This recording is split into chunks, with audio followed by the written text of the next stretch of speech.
Welcome, Dr. Womack, to OMSC's Roundtable. This is a new media series under the Overseas Ministries Study Center, where we highlight scholars and students of world Christianity and mission studies. So welcome, and it's a pleasure to have you join us today. Thank you so much. It's really a pleasure to be here and speak with you. Yeah, I've had now the privilege of interviewing you a couple of times with other occasions as well, but it's wonderful to have you here at OMSC Roundtable.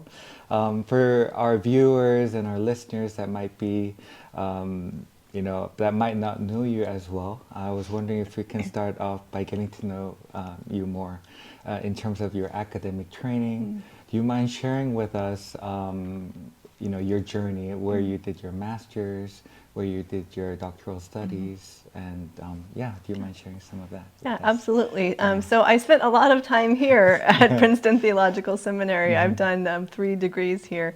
The first was my MDiv, so I'm also ordained in the Presbyterian Church USA, but that introduced me to world Christianity and the study of mission. And at that time, I had a real interest in both the Middle East and Christian-Muslim relations. So I decided to stay here for 1 more year to do a THM where I focused a little bit more on mission. And then I took 2 years off to do some ministry in the Middle East, in Lebanon, and came back after that to do my PhD, also at Princeton, in what was then called the Mission, Ecumenics, and History of Religion track within the Church History Department. So I'm a historian, but specifically my program, my doctoral program, focused on more modern church history, world Christianity, mission history, and my research, my dissertation focused on the first Protestant church to emerge in the Arab Middle East, which was in Beirut, Lebanon, and the background is that it emerged in an encounter with American Protestant missionaries. So that's where my academic career began. Right, and we're filming this at Princeton Theological Seminary during our World Christianity Conference. And I'm assuming that this is, in a way, a trip back home for you in many ways. Yeah, absolutely. It's actually been almost exactly 10 years since I defended my dissertation here, just across the street. And so it's really an honor to be here. I gave a lecture yesterday, and just to be back at Princeton for the first time in several years. Well, welcome back, and it's lovely to have you join us again. Now, after you received your degree, I know that you went to a different institution to begin teaching there. I was wondering if you can introduce to us where you're currently at, what department you are serving in. Yeah, so I moved from Princeton to Atlanta to Candler School of Theology at Emory University. So I've been teaching there since 2015. I'm part of 2 departmental areas. So Emory University, and then our School of Theology is Candler, and then I'm a member of the departmental area that's called Christianity and Culture. So that's where I teach on Christian-Muslim relations. I'm also part of the History and Theology departmental area. So history and theology are together, and I work on the history part of that. Wonderful. Then also, as you serve in multiple, positions, well, not positions per se, but as you are teaching in different areas, I was wondering if you can share with us some of the courses that you've been teaching at Emory at Candler School of Theology, or maybe even institutional projects that you were involved with. So do you mind sharing that? So currently I'm teaching a course on the history of Christianity in the Middle East. So wonderful. That's my area of teaching, and so that's a history of Christianity course. I also, many of my courses have a world religions component, so that it kind of fulfills that academic requirement for students. And so I teach almost every year on Islam in America, which was actually a course that I was a part of here at PTS. I teach a course on the history and practice of Christian-Muslim relations. I've also done a course on Jewish-Christian-Muslim dialogue. And I've spent quite a bit of time working with 2 different 2-year master's level programs as well at Candler. One of them is the Master of Theological Studies, the MTS. I've often taught the Research Methods Seminar for first-year students. So it's where students come together and figure out what they're going to do their big capstone project on. Right. And it's really fun because students have all different areas of expertise and methodological interest, and some of them match mine, and some of them are very, very different than what I do. And then I have also, for the past 3 years, directed our Master of Arts in Religion and Leadership program. So it's a brand new program that's a redevelopment of it used to be the Master of Religious Leadership. And so as during my directorship, we've revamped the curriculum. It's a 2-year degree that really focuses on enabling students first to kind of discern where their calling to leadership is, where their ministry calling is, and primarily for students who are looking to serve in creative ministries outside the church, or who might imagine themselves as being spiritual entrepreneurs, so people who are creating their own nonprofits, for example, and serving in ministry in ways that are adjacent to the church. And so yeah, it's been wonderful to work with those students and imagine kind of what ministry looks like now as we're seeing kind of the landscape of theological education change and the ways that people are serving in ministry in the world change as well. Right, that sounds exciting. And I'm assuming that the students that are learning with you and from you is not only from here stateside, but also from other parts of the world. Am I correct to assume that? Yes, we have a good number of international students who come to Candler as well. So it's been nice to see a microcosm of the global church there at Candler. We also have a World Christianity program that I'm a part of, certificates for master's level as well as for doctoral level. So that's another kind of institutional group that I'm a part of at Candler. Right, wonderful. Well, thank you for sharing more about Candler and the things that you're involved with there. Kind of now segueing into getting to know more about your actual scholarly work in terms of publishing. I know you published in different journals, book chapters, and even your own monograph. I was wondering if you can share about your sole authored books, and also something from what I hear is that is upcoming soon. So do you mind sharing some of your books with us? Sure. So I have 2 monographs that have been published already. One of them was the revised dissertation. So it's called Protestants, Gender, and the Arab Renaissance in Late Ottoman Syria. And so beyond focusing on the missionary encounter and the growth of an Arabic-speaking Protestant church in the Middle East in the 19th century, looking at the role of gender and the way both for men and women, gender dynamics affected the way that the church developed, but also lifting up especially the voices of women, Arab women who've been overlooked. The second book is called Neighbors, Christians and Muslims Building Community. That's published with Westminster John Knox Press. It actually came out on the week of that COVID sort of spiraled out of control here in the US in March 2020. And that's a book that aims like both at students and scholars, but also at a wider church readership, helping American Christians think about how they live out Christian-Muslim relations in this world today. And then the book that I've been working on for the past several years is going to be coming out with Oxford University Press this at the end of May, May. Wow. Okay. So coming up in just a couple of months. Its title is Reinventing Islam, Gender and the Protestant Roots of American Islamophobia. And so in this book, I start earlier actually with the very first Protestants who encountered Islam. And the question is, how does gender come into play in Protestant thinking and behavior toward Islam and Muslims? And so I start with the Reformation, as I said. A large chunk of the book looks at the missionary movement, the Protestant missionary movement, and how it has influenced I'm really tracing the influence on American Protestant culture and thought and some of the strains that lead us up to to present-day Islamophobia. So I look at Anglo-Protestant missionaries, British missionaries, as well as American, because their work was so intertwined in the Middle East and other places that were largely Islamic societies. And beyond looking at texts, so texts that were transmitted to supporters at home that begin informing how people think about Islam, and particularly how Muslim men and women are spoken about in these texts.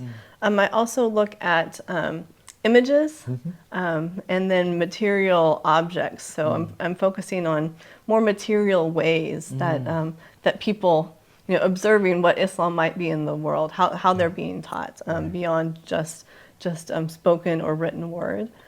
So the book includes some things that might be unique. A chapter on missionary writing for children, so children's literature in magazines, as well as mostly fiction books, and the kind of images those convey. It has a chapter on images and photography, postcards, and like in the early 19th century, this was a time when people who were avid postcard collectors, and those who couldn't actually travel around, would collect a microcosm of the world in their own homes through kind of scrapbooks of postcards. And some of these were kind of produced by colonial photographers. Others were produced by missionaries. We also have, just images that missionaries took and transmitted in their many publications. And then I look at material objects. So what is the material culture of Islam that missionaries are collecting, maybe wearing? So a lot of missionaries took pictures of themselves in Islamic garb, or garb that looked like it was Islamic. These are typically not clothing styles that missionaries would wear, like in the Middle East, for example, on a daily basis. So it was really kind of dress up. They would either take photographs of themselves and send it home, or when they came back on furlough, they would wear this clothing.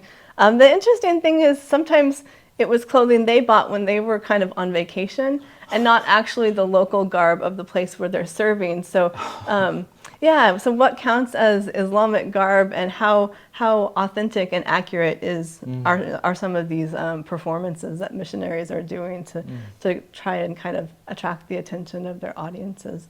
I talk a little bit about missionary museums too. I know there was one here in the Princeton Theological Seminary Library. Those museums featured some Islamic material culture, but actually seemed to be much more interested in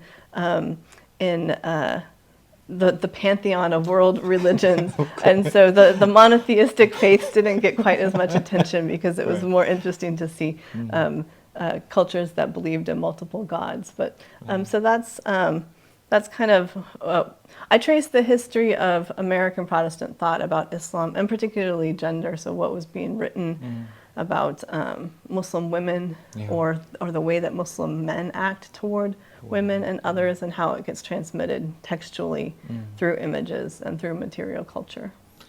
It sounds so fascinating. I'm so excited to read your work. Thanks so much. One of the things I'm reminded and wanted to ask you is, you talk about how this is in a way a historical project that starts from the Reformation era. Until what period do you cover? Is it the present day, or how far do you take it? That's a great question. So I stop really in the 1930s.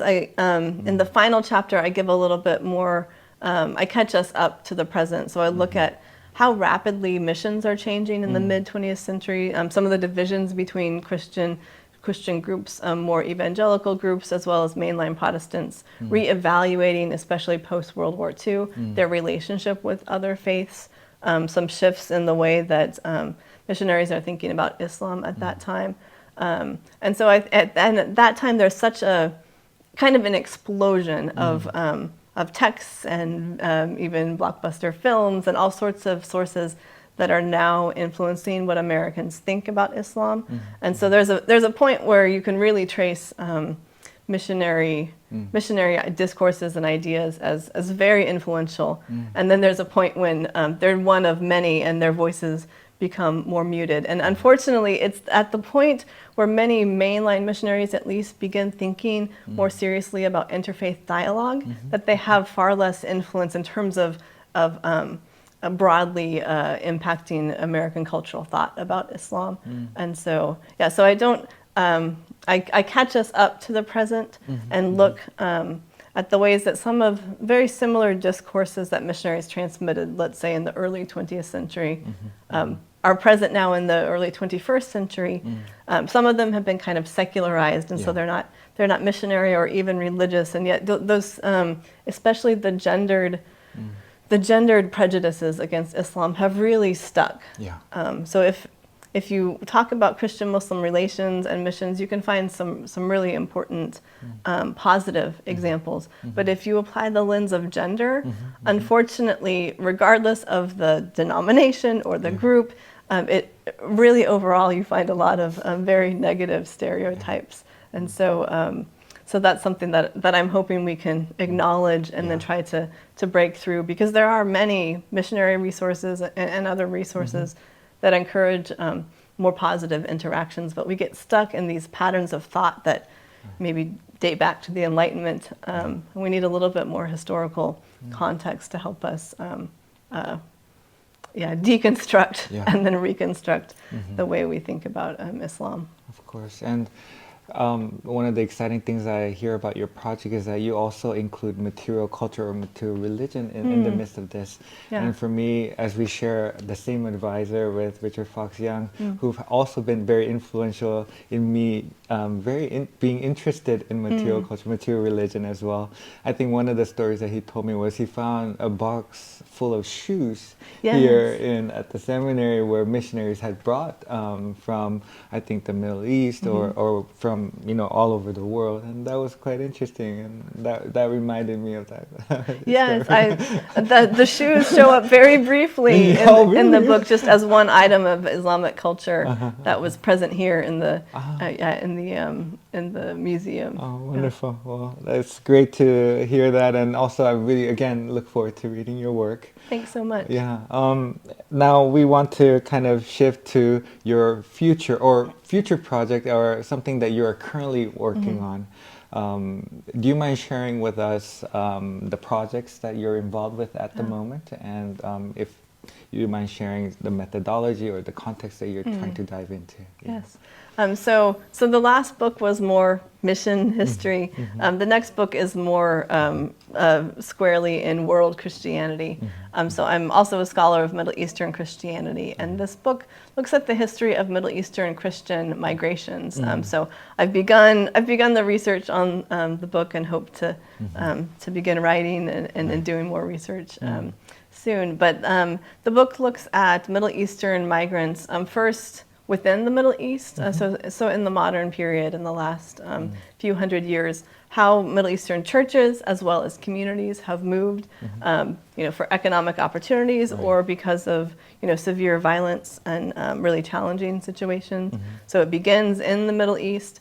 Then in the 19th century, especially late 19th century, early 20th century, you get a lot of Middle Eastern Christian movement outside of the Middle East, to the United States, to Europe, as well as to Australia, for example, and to Latin America, really significantly. And that's one aspect of this movement that hasn't been quite as researched. There are some good histories of Middle Eastern migration, and most of this migration was Christian, but most of those histories are not religious histories or don't attend to theological practices and questions.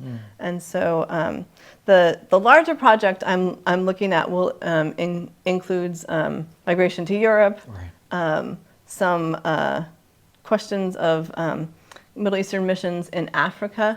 So mission and migration are often combined. But the book that I'm hoping to write will be on Middle Eastern Christianity in the Americas. I'm just looking at that context and trying to balance what's been written about Middle Eastern Christians in the United States with the really rich reality of Middle Eastern Christianity in Latin America. So for example, Lebanese Maronites moved to Mexico and to Argentina and to Brazil and other Middle Easterners as well.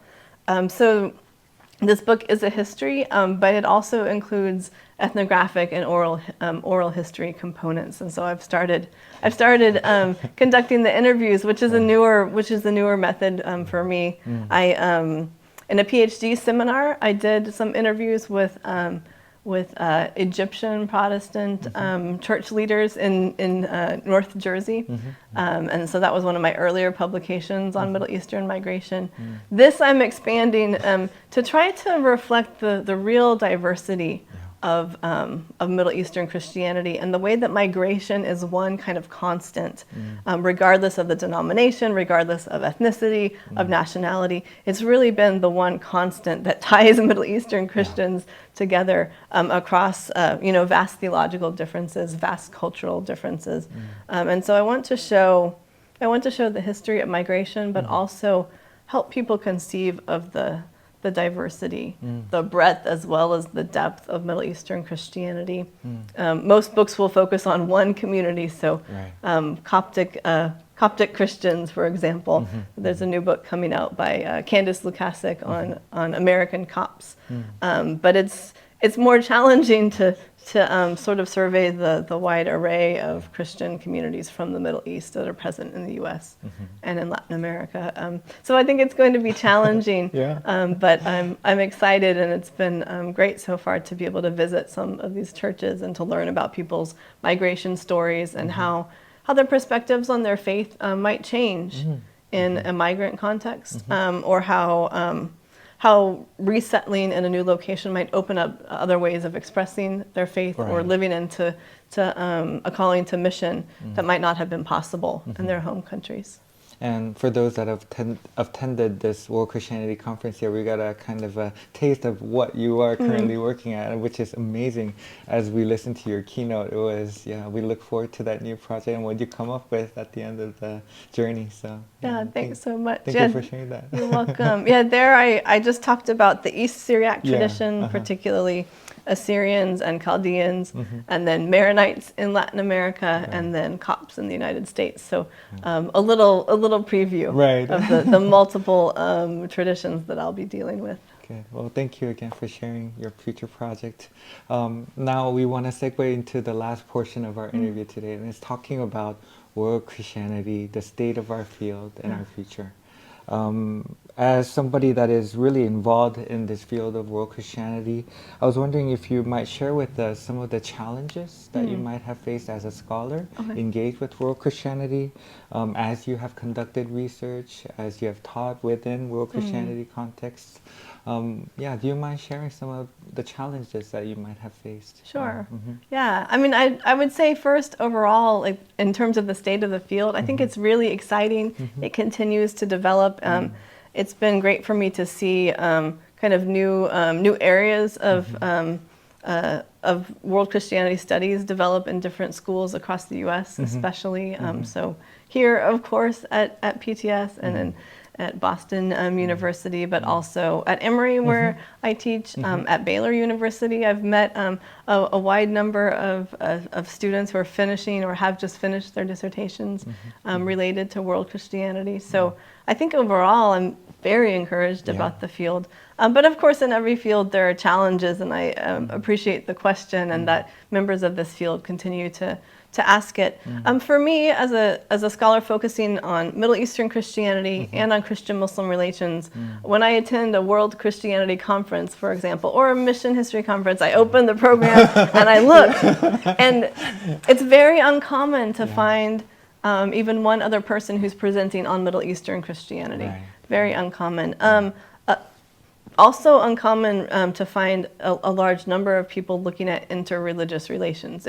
This sort of depends on the conference and the context. I think that is something that has been better represented, but still there are often local case studies focusing on specific Christianities, and I don't see so much focus on the Middle East, and so that's just something that I would want to encourage more of, and it might mean inviting more scholars who already are studying the Middle East to think about studying it in conversation with world Christianity. So I think I'll also say in the field, there are kind of two ways to engage with world Christianity. You can study Christianity in Africa or in East Asia or South Asia or the Middle East, and come and have robust conversations with other people who are studying those things.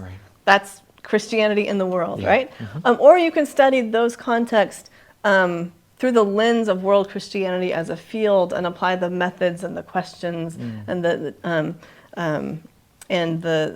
principles of the field. And so they're kind of two different things. And often people, that start in one place will move to the other. Right. But for me, as someone who studies Middle Eastern Christianity, I can't have these conversations. I'm always thinking about world Christianity comparatively because the people that are doing the work in the field tend not to be studying the Middle East. And so I'm also thinking about the field's methodology and the questions that it asks and the themes that it focuses on. And so I think one challenge for the field might also be to help those who are studying particular Christianities in the world, who have a sense of what is global in terms of Christianity, to be thinking more about the methods of, are they part of the field? Right. What does it mean to be part of the field versus to study Christianity in a particular global context? Of course. Well, thank you for highlighting that. And especially I echo in terms of when you open up the program of any conference, I myself, who is focusing on Southeast Asia too, Christianity in Southeast Asia, it's also quite rare to find some people presenting. Now it is slowly growing, but again, I echo that. And I think the question of methodology, the questions of are we just studying the context, or are we just also engaging with the field in general? I think that you raise a great point. And I think you, in a way, it should have been my second question, but I think you answered what is missing, and you addressed that in your answer, I believe. Yeah, I mean, I think I would say, just to add on that, what's missing, so in Islamic contexts where Christian communities are small, so in Indonesia, for example, you would tend to have fewer people who are studying Christianity in those contexts. And then the other thing to say is denominationally, the field tends to really focus on Protestantism or Pentecostalism or evangelical independent movements. We have, I think, more Catholic scholars who are engaging with the field, but Roman Catholic. And so for Middle East particularly, and some other parts of the world that have ancient churches, you don't see the Orthodox churches being included in this conversation. Or I should say, you don't see people who study Orthodox Christianity or Middle Eastern Christianity identifying the world Christianity field as their home. And so I think that's something that's missing and could really bring about a more robust and ecumenical conversation. I think the field has really strong ecumenical commitments, but we don't always see them play out in terms of conversations that are happening, the conference presentations that are happening, or the publications that are coming out of World Christianity series. Yeah, and I think as a field we have to take more initiative to include those kind of discourses as well. Again, but thank you for highlighting that and for answering that question so delicately and also so right to the point. So thank you again. As we wrap up today's conversation, OMSC Roundtable, I know you might be a little nervous right now. I told you that there's going to be an impromptu question. I would like to always ask my guests if they can fill out the rest of the sentence. So I'll start with a sentence. It doesn't have to be something very academic. It's just something that, as we had this conversation, something that comes to you, and that is, can you fill out the rest of this sentence? World Christianity is, and that comes from just who you are and what we just had in this what we shared in this conversation. So, do you mind filling it in just a line or two? World Christianity is for you. Yeah. Oh, what a wonderful, what a wonderful question. I always like advance notice to think about these things. Yeah, I mean, I think world Christianity is a field that's exciting, but it's also a reflection of what the church is and can be. So is that enough? Cool. That's enough. That's enough. But thank you for that. I know I put people on edge, but still, I wanted to get the, initial reaction of what they think world Christianity is. But I think you said it. I think it's involving the church. I think we always have to keep that in mind as we do engage with the field. But again, I really appreciate your time today and our discussion, and I look forward to more of your publications and your work in this field. So thank you, Dr. Womack. Thanks so much. Thanks for the opportunity. Thank you so much. Appreciate it. All right.